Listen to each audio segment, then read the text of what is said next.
Now, Way 31 Storm Tracker meteorologist Grace Anello with 31 Triple Doppler. You know, Grace, my heart goes out to all those people who are affected by those storms. I know it's kind of different in our area right now because it looks like it's pretty clear today. Yeah, it is. It is. So, Demetria, we had a little bit of rain this morning, then we had some cloud cover. At this point, we're seeing just a little bit of that fade. One blip of rain on the map right now, sitting in southern Tennessee, 11:20 on your Friday. 31 Triple Doppler showing a good bit of clearing. That is nice. Some of that rain we're seeing sitting just south of Pulaski, Tennessee, stretching right there towards I-65. The rest of us are dry. We will see one or two more pockets of rain, but most of us are getting out of this thing without any washout conditions. 56 right now in the Rocket City, 55 in Moulton, 51 in Scottsboro.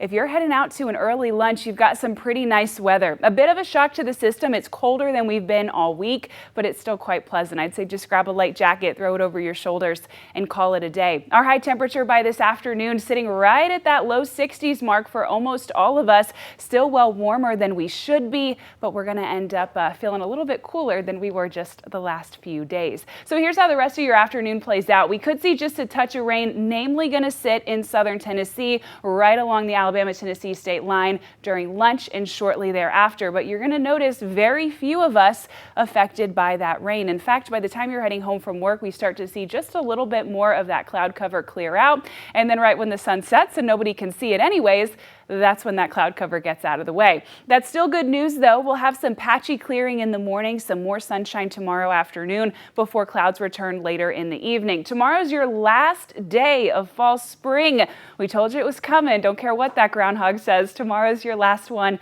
76. We're going to keep that mix. Now, here's what I'll tell you. Yesterday got to feel real muggy. Today, a little bit the same. Tomorrow's going to be quite muggy, in fact, but we're also going to have about 30-mile-an-hour wind gusts. That's not going to take away the humidity, but it will help to kind of move things around. We won't be feeling quite so stagnant. So I say spend the time outside, whether it's lunch, whether it's time with friends, whether it's that backyard barbecue, enjoy that time outside. Those wind gusts really peaking in the late afternoon. By the time we get to Saturday evening, we're starting to notice more cloud cover. Just before dinner time, we're noticing a little bit of rain. Here's 8 o'clock. Nothing here especially heavy. You'll notice those very light greens, but we are talking about some of that more widespread coverage. This follows us into the overnight hours. Take a look at midnight. Here's your cold front slicing through Huntsville, making its way down towards Winston County as well. That is the cold front, the one that's ending that spring and bringing us back to these average February temperatures. 6 o'clock on your Sunday morning, one or two pockets of light rain stick around, but by the time you leave for church at 8 a.m., that's out of our system. We're still going to keep mostly cloud cover, but that's it. The rolling on the field, a whole lot of cloud interference, but that's about all you're going to have to deal with on Super Bowl Sunday. High temperatures so much cooler. We're going from 76 on Saturday to just 51 for Sunday afternoon.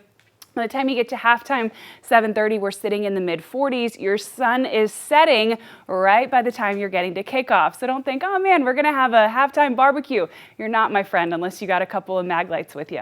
As we head into next week, that's when we're noticing our next rain and weather makers. Tuesday and Wednesday, those are your big rain days, namely on Tuesday. Too soon to say if they're going to be severe, but I've got my eyes on it. Check in with me first thing Monday morning. We'll talk more about that. Valentine's took a sudden turn last night. Looks to be just a little bit drier, but I don't know that we'll fully see the sun until a week from Sunday.